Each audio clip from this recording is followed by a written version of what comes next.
tupakinga tubeerewo mpaka enkya alete mutiitiira n'ebyone nga twabimanyi birimu ebyo simanyi biki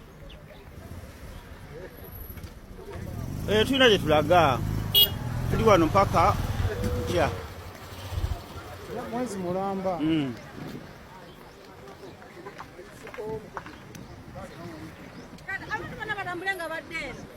tewali otuvaawo fe tetuva wano naawe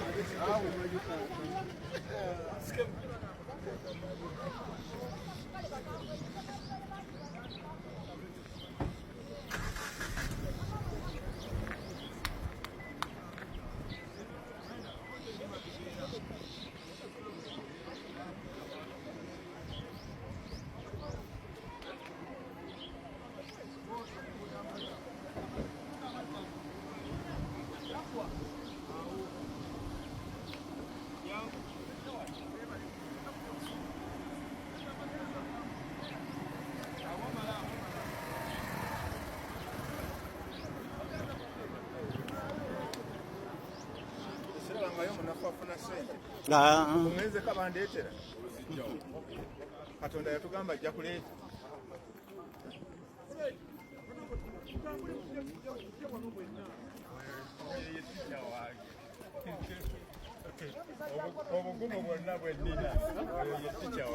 bapromota nga batuuse eggulu bagumbye amamotoka gabadde mangi mwe bajjidde era ne batandika okubanga bawera nkolokooto nti amazima ekyabadde kibaleese eggulu kyabadde kiggwa bano beeweze nessekwewera nti babadde bakusulayo newe gwandibadde mwezi gumu oba myezi ku myezi babadde bakubeerayo nga teri kuseguka paka olw'ensonga eno ojja kujjukira nti bwe batuukayo ensonga eyabadde batutte katsoke tuwulize Abitex kwemu ku nsonga eyabadde batutte eggulu eno tewaliwo mmotoka egenda kuvaawo wadde omuntu okuseseetuka ne banaleeta militale ne banaleeta SFC twagala lwaki sente zaffe bazikyusiza ne baziwa abayimbi mu kifo ky'abapromota kubanga abapromota be bategeka abayimbi exactly oyo nno ye Abitex Promotions eyabadde akulembeddemu abamu ku bapromota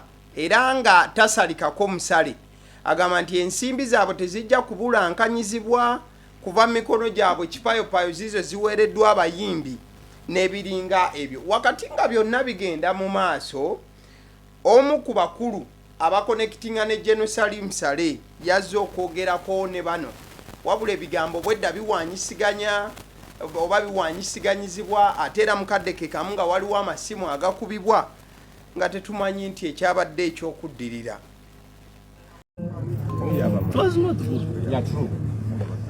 kati alinga aze kugamba munankola ki kusomooza okay kati ensonga ya Nobat tugitegedde tusoke ensonga etuleese mbadde njikatona nnyo tulemera nnyo ku nsonga emu kubanga n'ensonga yaffe nene nnyo okusingira Nobat okuna bulungi bwekitiibwa abantu banyiga ne beekyawa ne bakola ebyekisiru tituwagira byakola uyu mwana asula mulungi bamunoonya bunoonya alinga embwa yajja ne half a billion mu ndongo atala basene muziwa idikenzo ayinza kutagwa ddalo mumuloza byayogera bitegeera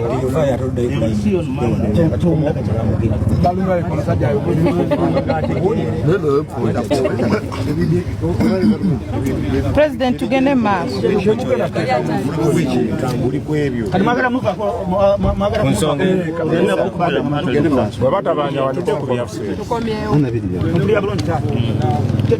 tetukiririza amasimu mugajje tegera mu baganda abagambye amasimu gateeke mu kitugamba nawe tokufuga bantu abakulu okutali musango naye tuyinamu ekirowoozo kitufuna abaganda olw'ebigendererwa okuba tuta sente n'oziwa abayimbi nga tuteekateeka bivulu waliwo omuyimbi yalazze wano ngazze nga ekivulu kyamusaze nga yeeteeseteese tuli mu biliyoni zinga 2 bakira omukulu gwe boogera naye mukaka munye ekitenkanika dho nga bw'afuna ku masimu ag'enjawulo here and there bwe bawuliziganya Abitex yenga akyalagira ddala obusungu obw'ekika ekyawaggulu. Though Abitex teyawaddeyo musajja we Nobat Events mukadde ako ne we bamulugunyiza nti Abitex nti Nobat Events yakosa Geno wamu n'abantu be side eyo. Abitex yasigadde ng'agamba kale Nobat tumuteekeko ebbali tusooke tugende maaso n'okuteesa ku nsonga ezatuleese. Era akafubo keeyongedde okuba nti katambula wabula nga kali mu kkubo wakati.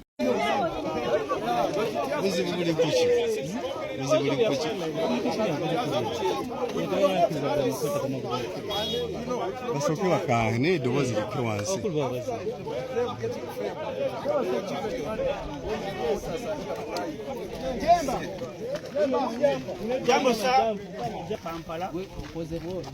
Atenze nina benkulembera be bannemerera nkola ki obobeera gwe bakuwe mwana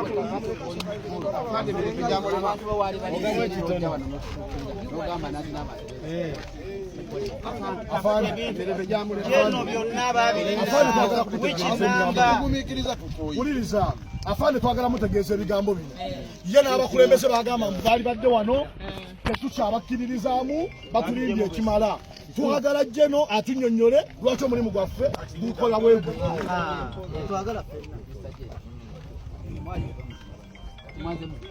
Wenga jemba wali ndozemu lina chairman lina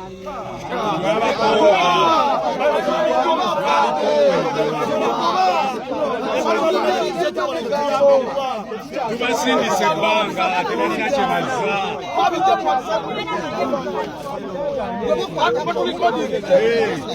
tubasindise emirundi n'emirundi twakoowa omukono tulowooza mulefu yatuligambo tulowooza betuukidde naffe tumwesiga kamanyi yatuyitamu ote bakyasobola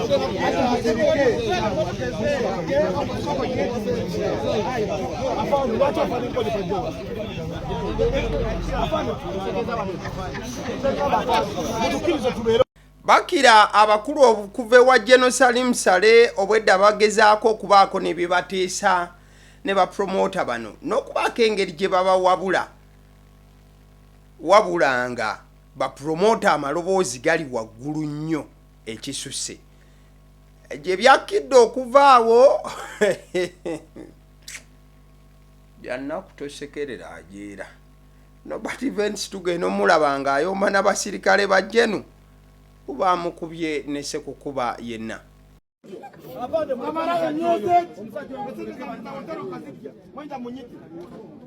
Kojo, tena tunashare mweno government sebo. Kojo, afande kojo wani bado nesa ni wako kubanga gwe. Baba, musaze ntudde. Ate ne sade no genda jikula kati kojo la katomaji. Kojo kagambi. Na wala wanemieza sasa yokojo yana niseza ngeza wote nambo nyabanyandela gati.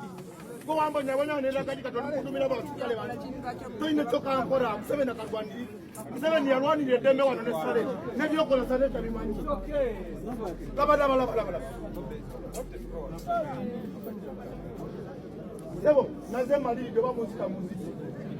Bakira Nobat Events nga awera no sekuwera yenna ng'agamba nti yazze oba bamuttaka bamutte. Olulimi lwakyuseemuko n'ayogera ku luli olulala ng'alaga obukambwe obw'amaanyi. Wabula ojja kujjukira nti gye buvuddeko Nobat Events yavaayo n'ayogerera Jerusalem Sale amafuukule mangi. Kati kye kimu oli ku bakulu b'enkulaze mu vidiyo zino yabagambye nti Nobat okusituka n'agenda eri ayongedde okubalaga nti abajooze. Olw'ensonga abadde Kampala ng'abavuma n'okubasekeeterera n'okubakuuta ku luwonzi wano na wali. Wabula ate kati okwesitula n'agendera ddala eri abantu babadde ng'avuma kyabadde automatically kirina okulabikamu obulala. Gye byakkidde Nobat Events ku kitanda awo gw'olaba ye buuyo. Abasajja bamukubye ng'ebintu eby'okusaagirira. Nobat ali ku macupa. Taasulewo taasiibewo yamuli ku mimwa. Enkuba oba emputtula gye baawuttudde Nobat Events omuntu yekka asobola okugisiinyaako yo ye yabadde ku ground mwana mulenzi Abitex Promotions.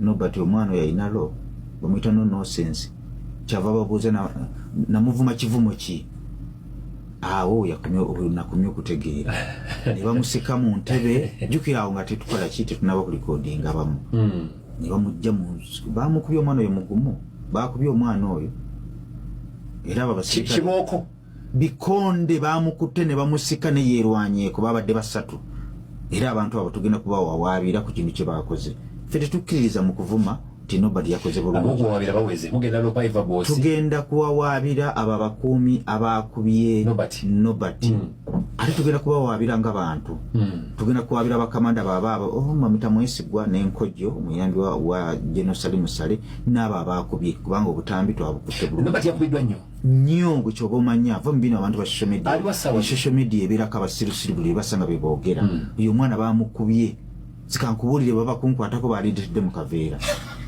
enkuba gye baakubyemu Nobat va muri bino si byakuseka enkuba gye baakubyemu Nobat baba kuginkubamu ze baalindetedde mu kaveera kano ke bateekamu ennyama ekyo nno kyaba tukivumirira era tukujjako Nobat ng'abasonyiye ekibuuzo gwe baakubye ne batuusa mu kkubiro y'anaabasonyiwa wakati nga byonna bigenda mu maaso obwedda Abitex yeewera ne ssekwewera yenna nga bwe twatandise ng'agamba si baakuva ggulu oba mwezi oba ki infact n'ekkubo baabadde balisazeeko wabula mu ssaawa ntono nnyo ababadde bagamba nti si baakuva ggulu nga tuli nabo Makindi e Kampala n'ebitundu ebirinaanyewo tunywa kacyayi n'akamere nga tukalya nabo abaabadde ggulu mu ssaawa ntono nnyo baabadde Kampala ng'ate baabadde bagambye nti si baakuseguka yadde okuvaawo wabula Abitex oluvannyuma lw'okomawo e Kampala agamba nti ye si waakufaayo oba enkolagana ye ne General Salim Salefa kale oba efa keefe badde nkugamba Jene ekyasembyeyo yaŋŋambye maaso ku maaso yaŋŋambise musinguzi okuva n'olwaleero enkolagana yange naawe eweddewo nze sifaayo nkolagana yange kuggwaawo kasamba nga nwanira omulimu gwange era nze sikolaganangako naawe Jeno ottatta n'omulimu gwange nga naawe bomaze emyaka 4 nga mufuga eggwanga lino nga toyagala buli muntu yenna agezaako okujja ku gavumenti eno ojjayo n'ag'omubuto nange benwanirira omulimu gwange nze sijjangako wuwo kukola nkolagana ojjawo omulimu gwange ogumbeezaawo ate ekyo kyeyalabye kituuza tetugenda kudda ggulu tugenda kubeera wano Kampala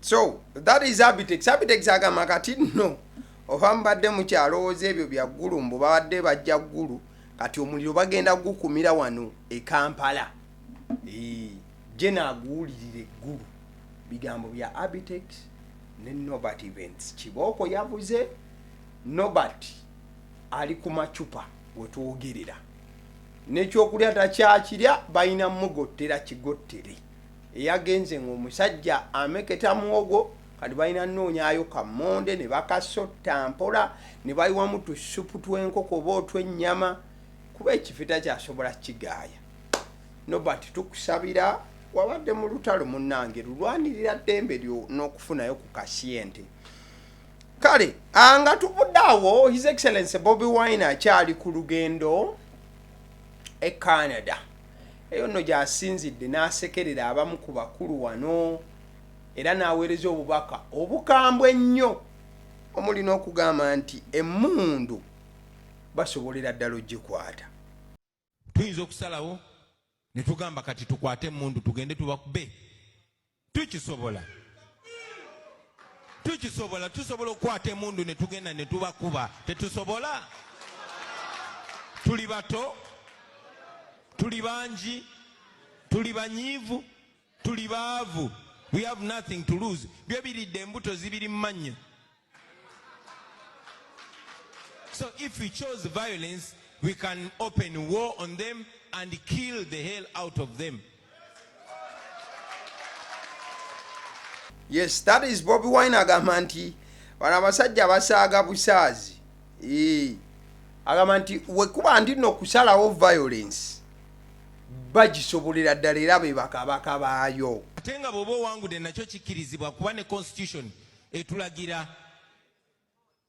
nti bannayuganda balina eddembe okukozesa enkola yonna okugyawo gavumenti eri unconstitutional eya Museveni eri unconstitutional. So ne bwe twandipiikinze byakulwanyisa twandigenze ne tumulwanyisa ne tumuggyako. But we chose not to go that way. We chose non-violence. Lwaki twasalawo ekyo baganda bange? Banjagala nnyo ne nkimakinga clear kuba mbeera n'abavubuka bangi ne bagamba Bobi ffe twakuwagira kubanga oli mubanda. Twakuwagira kubanga oyo osobola okutowa order n'ogamba bufala tugende tubunyalise ne tubukakkanya. Naye mbagamba baganda bange tetukwata byakulwanyisa kubanga violence ezala just violence. A message from His Excellency Bobi Wine agamba nti violence mu mazima ezala violence. Era mukadeke kamagamba nti bannayuganda ffenna tulwane olw'ensonga nti yetayagala kutuuka mu buyinza ate awulire nti yeye yabanunula bannayuganda. So tukwatire wamu so that akaseera bwe katuuka buli munnayuganda jagamba nti eggwanga lino twalinunula ffenna. Wano ne bwe tukwata ebyokulwanyisa ne tugenda ne tulwana nabo mwaka mulamba myaka 2 myaka 3 ne tubajjako bannaffe bangi bafudde, ono bamusse, ono bamutemyeko omukono, ono bakoze eki. Kyangu nnyo okutuuka mu buyinza naffe ne tufiiringa entitled. Era abantu batunuulira ne tubagamba mwesi mwe mwatuleeta mu buyinza. Emmundu zaffe zino ezatuleeta mu buyinza. Twalwana. Kyangu nnyo ebyo tugenda mu bwongo. Tetwava tusalawo tukwenge bannayuganda bonna benunule bonna so that ne bwalibeera nze nga tutuuse mu buyinza sisobola bagamba nti nabanunula, tuba twenunula ffenna. That's why we chose to do it as a nation. Ndowooza okategedde ako mukwano gwange. Mukadeke kamu His Excellency Bobi Wine agamba nti ewaffe Uganda wofuluma eggwanga amazima gali nti babeera bakuonye. Ate tebaagala kutandika kubajjako musolo mwababeera ebunaayira oba babeera bafulumye eggwanga bintu si byangu. Makawulire abannakenya bameka be bajjamu amawowoolo oba be bajjamu ensigo? Makawulire abanyarwanda bameka be bajjamu ensigo oba abatanzania bameka be bajjamu ensigo mu nsi z'abawalabu? Makawulire abakadaama bameka abanigeria abatulugunyizibwa? Kubanga ensi zaabwe zifolowinga abantu baabwe. Kubanga munnansi obeera kya muwendo. Ewaffe bw'ova Uganda baba bakuwonye. Naye ate bakugoberera ne gy'ogenze kati baagala bajjako n'omusolo. Era nammwe muterwaneko, I tell you, nammwe bajja tandika obbagerekerwa emisolo ate bajje bajjeko. Bigambo bya His Excellency Bobi Wine. Mukadeke kamu abamawulire side era bafunyeko ka moment naye nayogerako eri bannamawulire here and there. Wabula mu bumu ku butambi obutambula wewe kubeera nti yayogedde ku Geno akuba Honorable Theodore Sekikubo akalulu ne Sekkuba ina mu kamyufu. That is General Shande. Ina ebigambo byamwogeddeko awo. Ati obambaddemu ntya Katura Shande. Anyway, ye Superman omuntu waba asobola okusoma okuva mu P1 paka university mu kiro kimu. You know. Sisese bannange Geno nze sibadde mu bintu ebyo. Mukadeke kamu His Excellency Bobi Wine esaala ng'alina okugifuna mu bujjuvu. Lord, I pray that you will wake up the people of Uganda, that they will see what is happening to them and they will want the change. Lord, I pray that you will wake up the people of Uganda and let them realize that it's not business as usual, but things has to change. Exactly. Mukulu we Sara yo yavuddeyo nayo yonna yavuddeyo nga bamusabidde mu bujjuvu. So gye buvuddeko His Excellency Bobi Wine still ng'ali ebweru awo. Yakinoganya bulungi nnyo. N'agamba nti essaawa zino ayinza okuba nti maybe ayitibwa president. Naye agamba nti mu mulundi guno mulonde yeye waakabi. Agamba nti we munaamulonda mujja kweyagala era nti ne Bunaayira ajja kuddayo nga ye president owaddala. When you go to the polls nga mugenda kulonda banaye mulonde nze wa kabi yenze atya Katonda ebyaddala enze ayimirira for what is right. Ate bwe munanonda mujja kweyagala kuba nja kumawono nga ndi president owaddala. Exactly. Omukulu yabagambye nti kyekiseera we mumulondera addayo nga president waddala.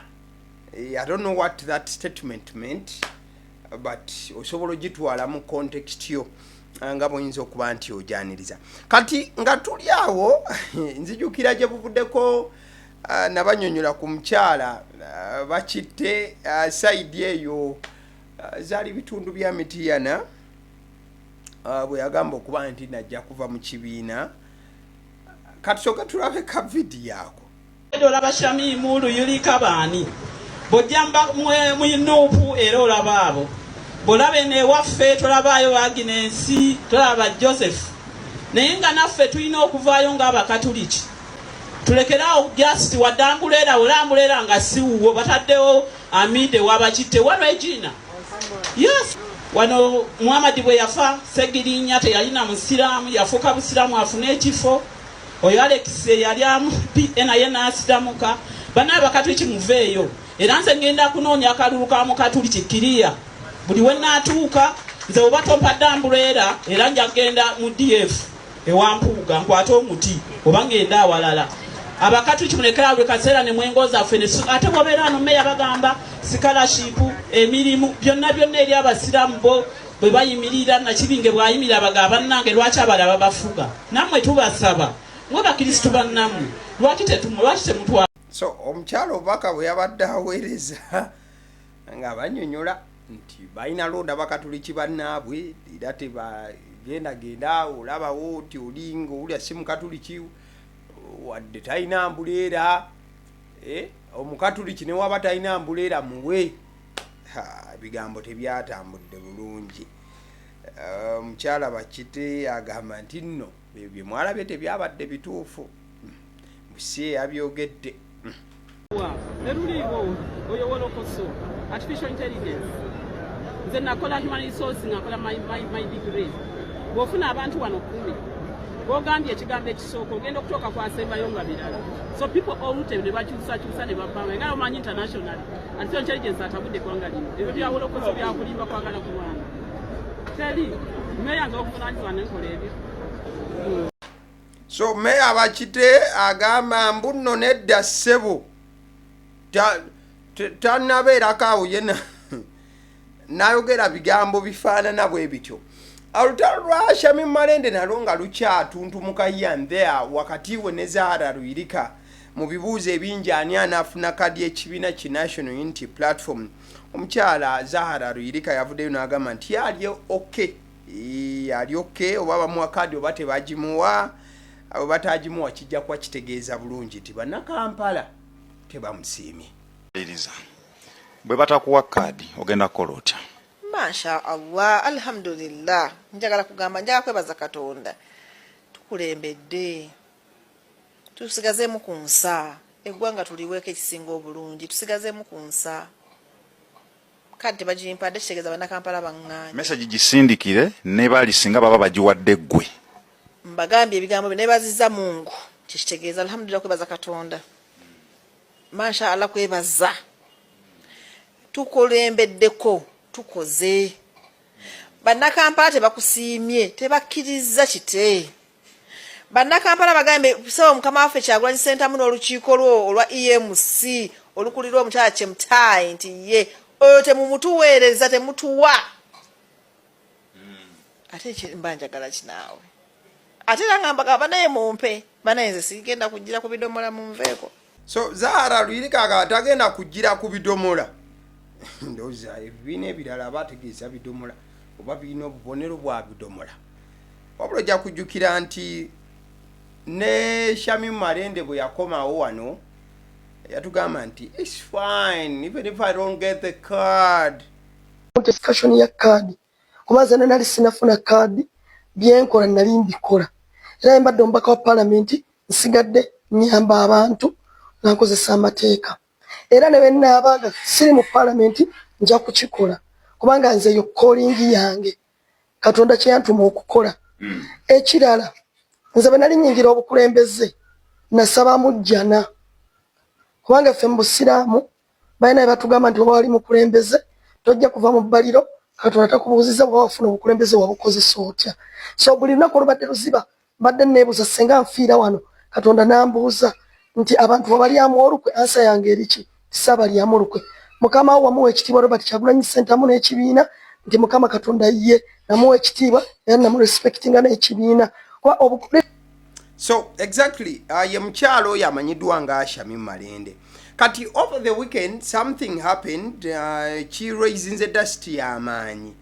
naddala mu lutalo lw'okufuna kaada ez'ekibiina ki National Unity Platform ng'ojjako ekyokubeera nti akakiiko k'ebyokulonda kakusalangawo enkya n'eggulo wano na waliwo embeera endala eya harmonization wakati mu bammembers nti oba weesimbyewo ne munno musobola okwogerezeganya n'olekera munno gw'olaba nti akusinga ku maanyi so mwana munezi amanyiddwa nga Serunkuuma John Bosco abadde yeesimbyewo ne Zambale Blasio Mukasa wamu ne Bigai ku ky'omubaka wa Nansana oba MP Nansana Municipality Serunkuuma yakivuddemu n'akirekera Zambale era Serunkuuma agamba nti agenda kubwa meya that I'm going to shift my interest from the position of parliamentary race, from the position of parliament, and I'm opting to running for Mayor Nansana Municipality. Yonno ye Serunkuuma ng'agamba nti kati agenda kwesimbawo nga meya wa Nansana. Mukadeke kamu ayina obubaka bw'annyonnyola ng'ali Zambale Blasio Mukasa akusaidi awo ku lwakita wa Zambale Blasio Mukasa Mukisa. Si wa Zambale muganda wange oba abannange otuvuganya obuwagizi obwa National Unity Platform yagala mutegeere pate yaffe tesobola kukola nsobi kyonna kyenavayo nakyo tugenda kukitambula ate ne benangamba nti yadde so Serunkuuma bwatyo bwanyonnyola wabula oluvannyuma lwa bino Zambale Blasio Mukasa Katonda essanyu limutte nga mwana mulenzi ono amanyiddwa nga Serunkuuma amulekedde ogufo namafo. I want to commend my brother for knowing what we need in the struggle. We have the issue of the card, but that's not a problem that we need to get a solution to it. We have a bigger problem of liberating our country. As we embark on this revolution, I think we need that inclusiveness so that we can work together to achieve and to win in order to have Nansana Municipality flying NUP colors. And I believe with his support and my own support, we shall be able to liberate Nansana. Zambale Blasio Mukasa annyonnyola bulungi nti singa mwana mulenzi ono ebyaddala nga bwe yamulekedde ayimirira emabega we agenda kubanga ekikye kyengera bwengezi Zambala ayingire butereevu mu parliament. Oluvannyuma nga Zambala awulirizza bino Zambala yagenze ku mukutu gwe n'abaako byawandiika yagambye bw'ati: Dear comrades, supporters and fellow Ugandans, I have received news that Serunkuuma John Bosco has officially withdrawn from the parliamentary race of Nansana Municipality, opting instead to seek the mayoral seat.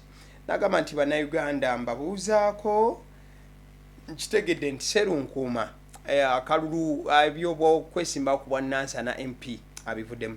While we respect every individual's choice to serve in the position and they feel called to, our mission remains the same: to secure a voice for our people in parliament and to advance the values of justice, freedom and equal opportunity under the banner of the National Unity Platform.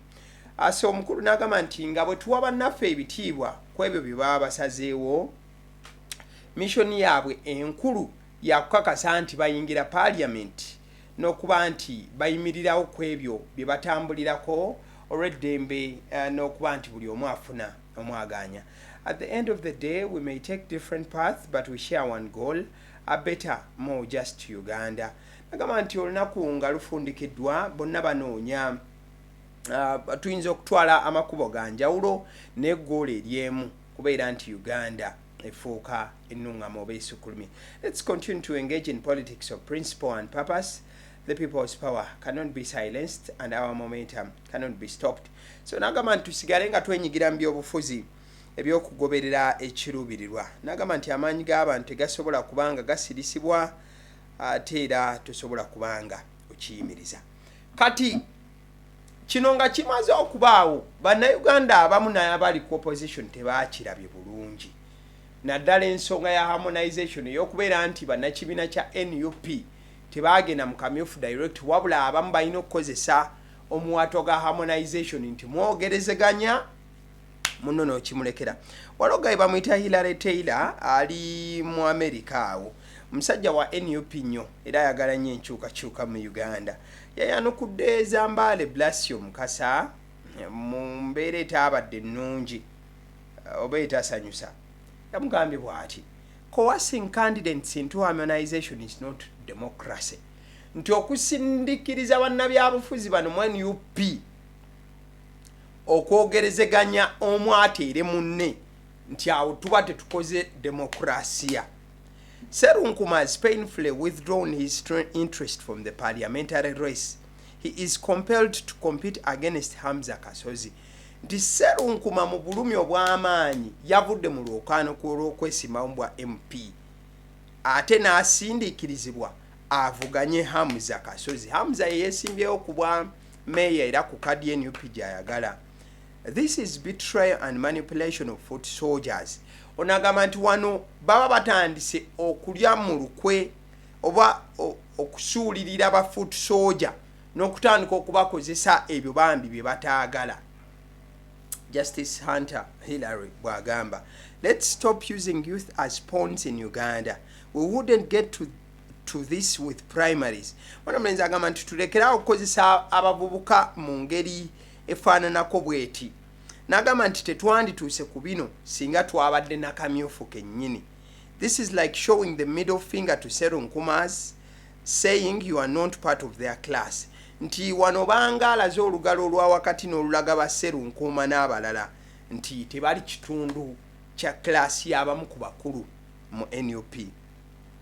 Hope the Zambale, the AMC wants to elevate while leaving 40 soldiers in the trenches of the struggle won't disappoint you in the end. Nti mwana mulenzi ono n'agamba kaasuubire nti Zambale akakiiko k'ebyokulonda ka NUP gwe kasukkulumizza waggulu ne kalekerera ba foot soldier abali mifulejje gya struggle ti Zambale ate naye taabayiweeyo. I insist the EMC is an elite controlled rigged system. Mwana mulenzi ono agamba nti akakiiko k'ebyokulonda ka NUP yagamba nti just kano kakiiko baakateekawo abakulu kakozesa kubeera nti bayisaawo byabwe n'okubeera nti obubbi obuteeketeeke obwakalulu eyo gye buyitira. So yogayi wa NUP ate musajja wa opposition wabula ye yabadde yeemulugunya ku ngeri ensonga gye zikwatiddwamu naddala mukadde ak'okugaba kaada ez'ekibiina ki NUP nti n'abamu balina okuba nga bakivaamu ne bakirekera abalala be bawulira nti balina ku maanyi okubasinga. So tukomewo mu entertainment, aba politics tusooke tubateeke ebbali, tukomewo ko side eno. Ona mulenzi yayimba akayimba Njalwala amanyiddwa nga Aronix era nga yayimba n'akayimba Still Ke kamu ne Shiba.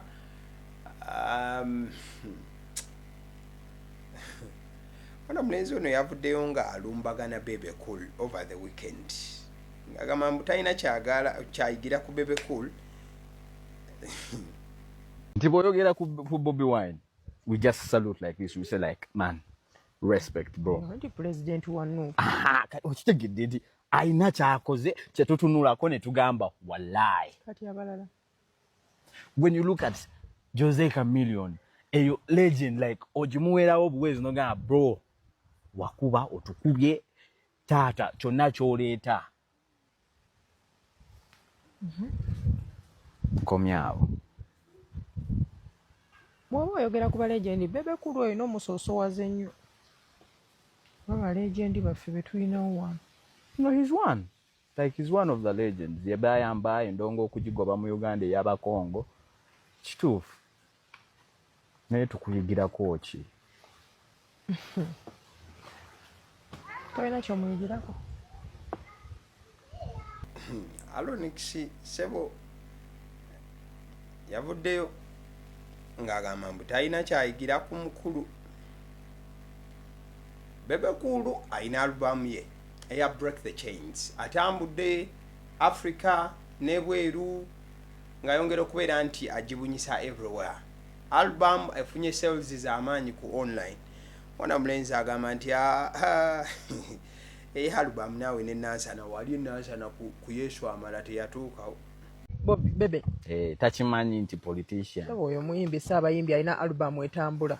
Tugireke. Break the Chain. Yatuuka enansana. Break the Chain? Oyagala kuzaala wala nkasebo yatuuka talina weetatuuka. Video ze bazikolera mu America, Nigeria. Break the Chain sebo temugisobola. Kituufu, that was good work. Naye oluyimba lwe nayagalako lwa Joshua Baraka. I think Joshua yayamba album yonna yonna okuba nga yakabi.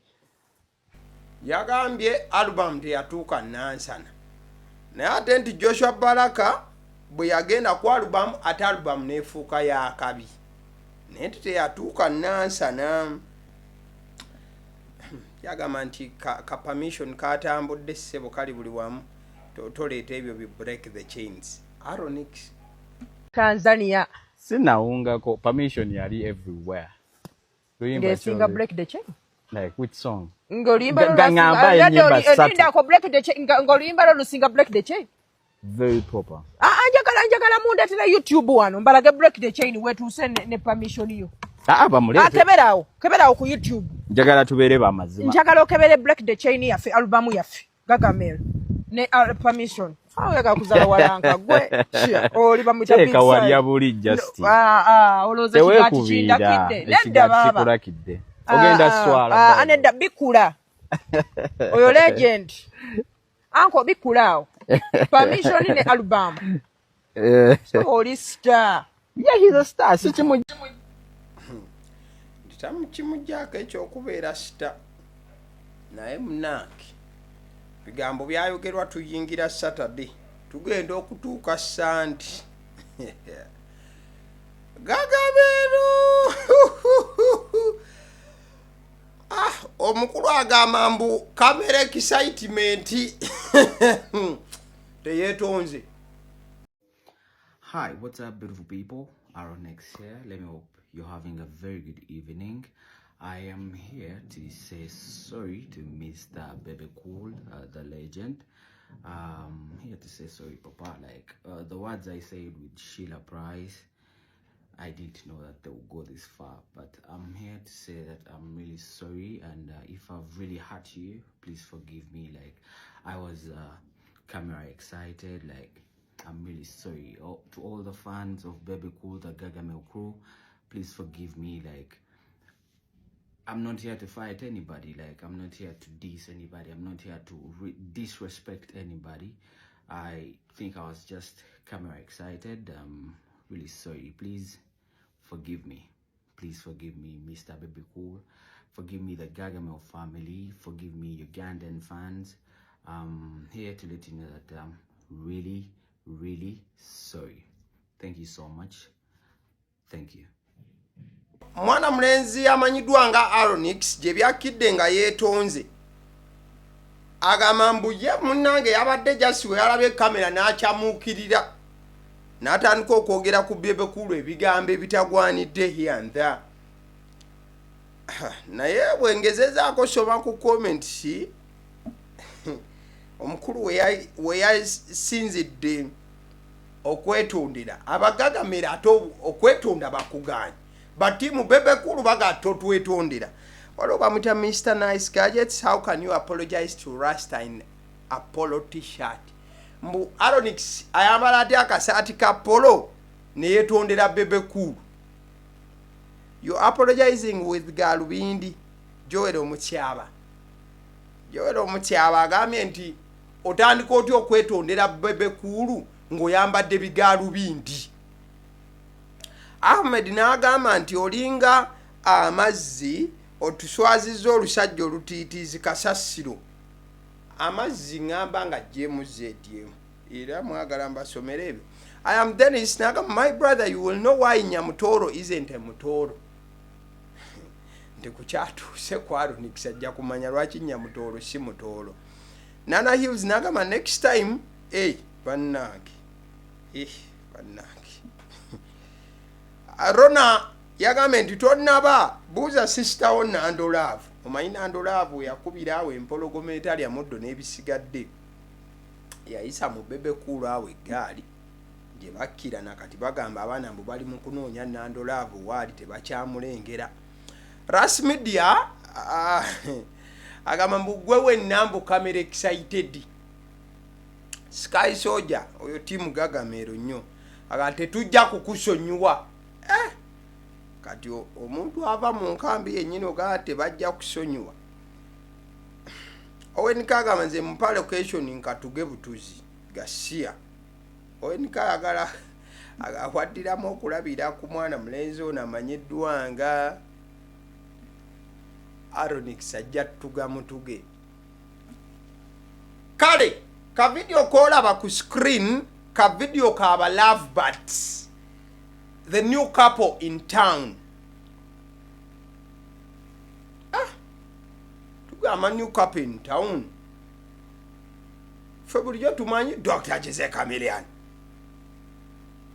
Kubanga ne bukesi Chameleon bulijjo babumuwa. Chameleon nga wandika messages zijjudde olukundu. Omukwano gutinta guti. Chameleon ng'ebifaananyi bya Juliet Zawede tebiva ku postize, tebiva ku mikutu gye. Ku stage nga Juliet wuuyo. Mu America Chameleon Juliet nga baabo. Ne Bushoke gwe twalabanga yali azze just okubakyalirako. Bannange omugenyi ate kati. Kyebagamba nti twajjiddwa omugenyi n'eggaali. Omuntu akyalanga atazze n'eggaali ate nagamba agenda kusula. Tukunoonyeze ew'okusula ate tukunoonyeze n'ew'okuteeka eggaali. Bushoke ya propose nze. Nagamba Juliet Zawedde. Julie. Tamuyita nabya Juliet Zawedde. Amugamba Julie. Will you marry me? Kati woba gwe mukazi nga gwe Julie oddamuki nga Bushoke yagambye. Kati timu Leonida nti simanyi timu Jose Chameleon we tuba tusigadde naddala mu kaseera akakazigizigi kati nga twetaagayo omuntu atunyiga omutima. Omuntu waffe abadde atunyiga omutima ate baba bamuproposingidde kitegeeza akadde agenda kubanga Juliet yagenze ku mukutu gwe nawandika bulungi nagamba falling for you was the best decision I ever made. Juliet Zawedde yagambye nti nno okugwa mu mukwano ne Bushoke kye kintu oba okusalawo kwe yali akoze okukyasinze. Kati ate okusisinkana Chameleon ko kwali kusalawo okukola kuti. Kale tukwagaliza mirembe. Bannange.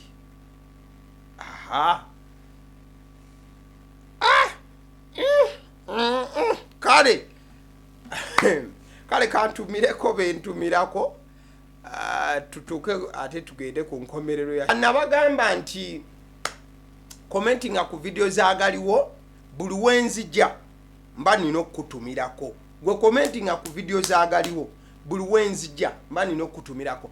Bw'oba to commentinze, there is no way I can get to know that you watched the video. Ne bw'oba sharingide abantu bameka naye nga ate tukomentinze basijja kukitegeera. Gwe commentinga ate bw'oba sharinze kateeke konti ya shared nja kukubira obugalo bannange. Oh yeah. Kale Alison Painters UG bano basizi balangi bagamba nti oyina ekizimbe kyo wakakimalizo kizimba kipya oyagala bakikubire kalangi nga kalungi bakubireko. Naye obanga ekizimbe kikadde oyagala bakijjeko langi enkadde bakutereko empya oyagala just bakukolera ekibalo ba kye tuyita quotation omanyi omuwendo. Alison Painters UG kyekyokudamu kyo ku 0705 19 balina abakozi abawerera ddala ne bw'oyomba oyina zikalina mmeka babikolanga. Alson Painters UG ku 0705 19 36 kale kantumireko ku balabi baffe ngenda kutumira ku bano be bakomentize ku video yasembyeyo ku Agaliwo eya the night shift. Ntumira Katerega Ronald Government, thanks for the show, thank you for watching brother. Ntumira ku Jingo Richard katugo wafuka usual suspect obeerako Jingo tukusima. Get to favor nawo tulaba nnyo every day. Get to favor obeerako. Queen Prosing kutumide kotero commenting abambi webale. Atenyo Abdallah yagambye nti you love the way I run this thing. Thank you so much, brother. Thank you so much for appreciating. Thank you a lot. We really don't take that for granted. Birali yona banangi. Birali yona gobuli wojobo yomba. Naye it is okay. Dagamba yomba ngo yombera wano. Kwa Agaliwo tewali buzibu. Chiwanuka Robert, thank you so much for always tuning in. Kola chateno nyonyini dala. Walone go baita Abdallah Ayaga. Thank you. Kale batumideko nabagamba commenting ku video za Agaliwo nja kutumira wepa wama mukazi wo bwabanga ali mu ddwaliro nga mulwadde muyi nga walaba akabox ke bwakateeka nga toyina sente nga ate abasawo basabye sente ozitwale basobole okumujja mu ddwaliro bw'omenya akabox ako n'omutwalira sente nga neto mbulide nti sente zezo omenye ne babayama ne muva mu ddwaliro oba okoze bubi. Nali ku ddwaliro ng'omwana ali ku kitanda pasita nkubira omusajja essimu baagala sente za ddwaliro yajjasa mu kabokisi zange zeyaleeta ku ddwaliro omusajja ono muyaaye nnyo. Ate omusajja muyaaye atya? Omusajja muyaaye kati singa bakugambye nti omusajja bamukwatidde mu kkubo ng'abadde ayina baamenya baali mu kubba ne bamukuba ne bamutta asazeewo tabbye sente wetufumbirigana ogamba nze gwenze ffenna tuli ba musaayi gumu 2 sima 1 plus 1 equals 1 wemanga muli baagalana kati ate sente zo zange zezizo ndese kuzatoyomba. Ennaku z'omwezi 4 Agusto mwaka 2025 empaka za Chan zigenda kuba nti mu Uganda zitandika but Tanzania basimbudde dda. Zigenda kuwanga mu Uganda jukira ensi 3 zigenda kuwanga zikyaza sports zigenda kuwanga zikyaza Uganda egenda kuwanga ekyaza empaka zino Kenya ekyaze ne Tanzania. Kati ompira ogusookera ddala ogugulwawo akawuwo mu Uganda gwa lunaku olwaleero.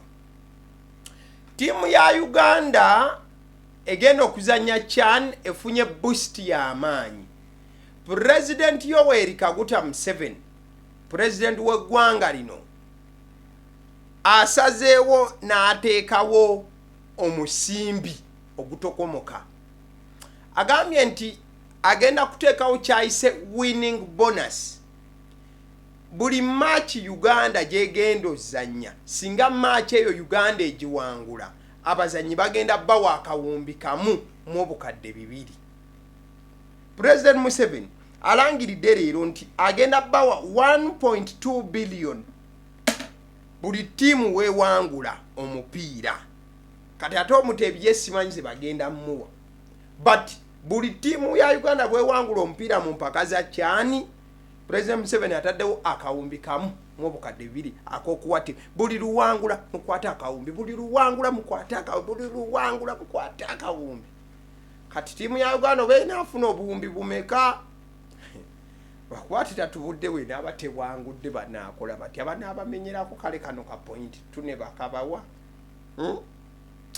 Birono okola ekirangiriro kino kiyise mu mukulu amanyiddwa nga Hashim Moses Magogo, Honorable the President omupiira mu ggwanga Uganda FUFA yalangiridde bino agamba nti President Yoweri Kaguta Museveni is ready to give you billions of money as long as the team wins each match that it plays.